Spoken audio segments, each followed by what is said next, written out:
before there were circuses, before painted smiles and red noses, before laughter echoed under the glow of stage lights, there was silence. Not peaceful silence, but the heavy, golden silence of power. 4,000 years ago, deep in the heart of ancient Egypt, laughter was not entertainment. It was danger. A wrong word could end your life. A misplaced smile could offend a god. And yet, in that world of rules, one man did the unthinkable. He made a pharaoh laugh. His name was Djehutymose, a dwarf, a performer, a priest of joy, and the first human being we know of who made humor his profession. He didn't just make people laugh. He made laughter holy. This is the strange story of how one man's courage gave birth to comedy, and how laughter, against all odds, became the most human act of all. Welcome to Strangest Firsts, where every first hides a secret history. To understand why Djehutymose mattered, we need to travel back to a world where everything was sacred. The Egyptians believed the universe was a fragile balance, order versus chaos, light versus shadow. They called it Ma'at, the harmony that held creation together, and in that delicate harmony, laughter was not random. It was power. Ancient texts describe priests laughing during rituals. They believed laughter could scare away demons and awaken the gods. The act of smiling itself, the lifting of the face toward the sun, was a symbol of worship. In temples along the Nile, festivals would fill the air with rhythmic drumming, chanting, and laughter. It wasn't comedy. It was exorcism, a collective joy meant to keep the world from collapsing back into darkness. So imagine the responsibility of being the one chosen to make the Pharaoh, the living god, laugh. It wasn't a party trick. It was divine duty. Djehutymose's laughter was more than sound. It was salvation. Carvings found in tombs near Saqqara show scenes of dwarfs performing acrobatics, dance, and mimicry before pharaohs. These weren't slaves or jesters. They were sacred performers, often buried with honor beside the very kings they entertained. And that's how Djehutymose lived, between reverence and ridicule, worship and danger, balancing the divine with a joke. Because if your audience was a god, you had better be funny. Djehutymose's rise began in the glittering court of Pharaoh Pepi II, one of Egypt's longest reigning kings. The boy king who ruled for more than 90 years, long enough to forget what silence was. The palace was enormous, columns of limestone, walls covered in gold, endless echoes of flattery. Everyone bowed. Everyone obeyed. No one laughed.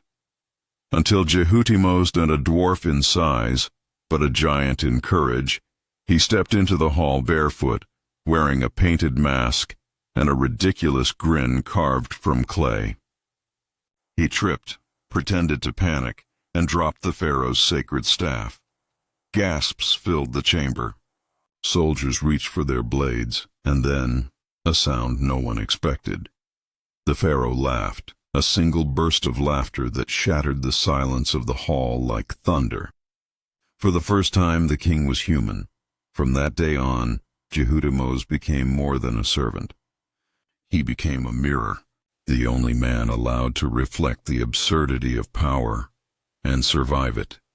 He learned to use exaggeration, timing, silence.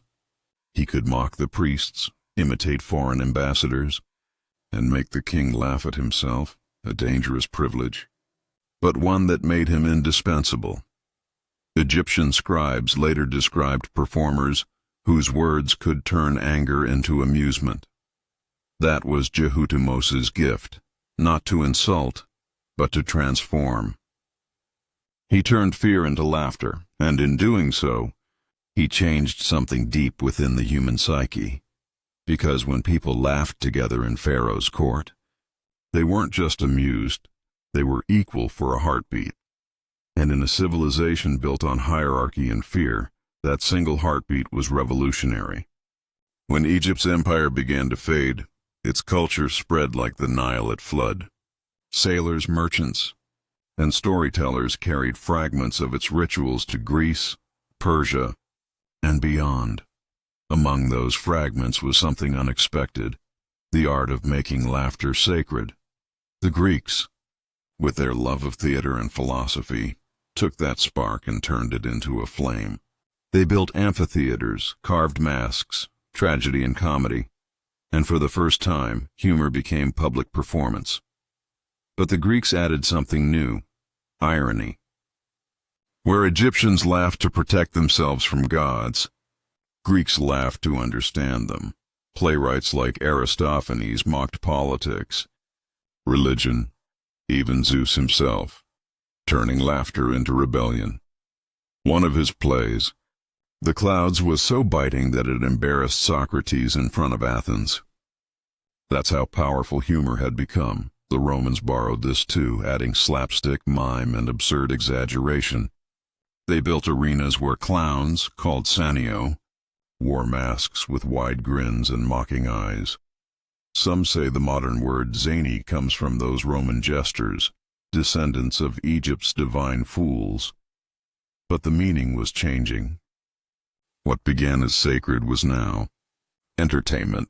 The clown had left the temple and stepped onto the stage. Still, his role remained the same: to challenge power with laughter, and for every ruler who could laugh at himself, there were 10 who couldn't.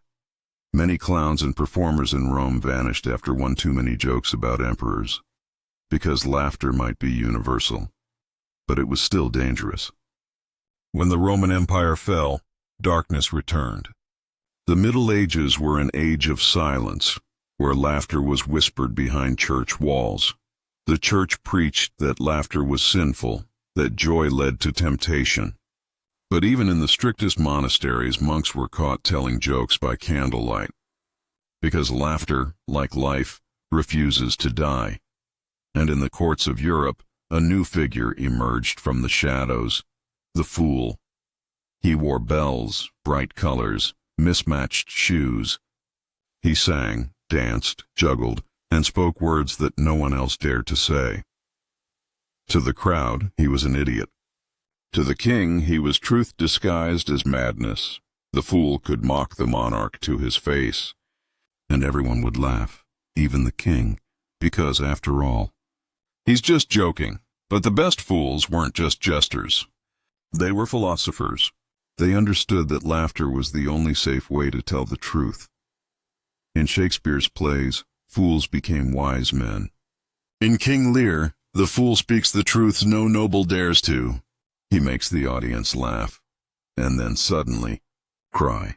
That balance between humor and tragedy, between laughter and pain, that's the human condition. It's the same balance Djehutymose once danced before a pharaoh. A thread that connects every jester, clown, and comedian across millennia. The fool, the clown, the comic, all share the same purpose: to remind us we're only human. The Renaissance brought color back to the world, and to the clown. In Italy, performers in Commedia dell'arte created characters like Harlequin and Pharaoh, each with a mask, a costume, a personality. They took laughter to the streets, to the people. In England, traveling jesters became clowns. They used slapstick humor, exaggerated falls, silly walks, endless gags. And yet, underneath the paint, their message was still the same as Djehutymose's: make people forget their fear, even if only for a moment. In the 19th century, the circus turned the clown into an icon.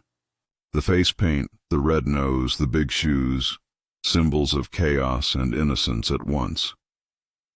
But in the 20th century, something changed again. The clown split in two. One half stayed in the light: the entertainer, the healer, the hospital clown. The other half fell into shadow: the trickster, the nightmare.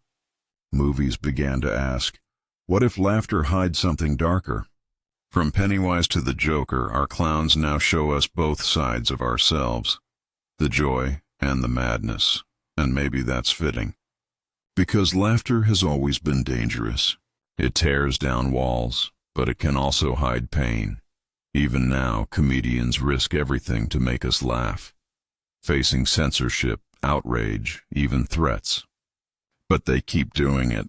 Because deep down we know what Djehutymose knew. Laughter is survival. Today archaeologists still find carvings of dwarfs dancing, tiny figures with smiling faces etched into stone. No words, no names. Just laughter, frozen in time. Maybe that's the real message of Djehutymose's life. That even when the world is cruel, we have the power to make it absurd. Laughter doesn't fix the world. It reminds us it can still be beautiful.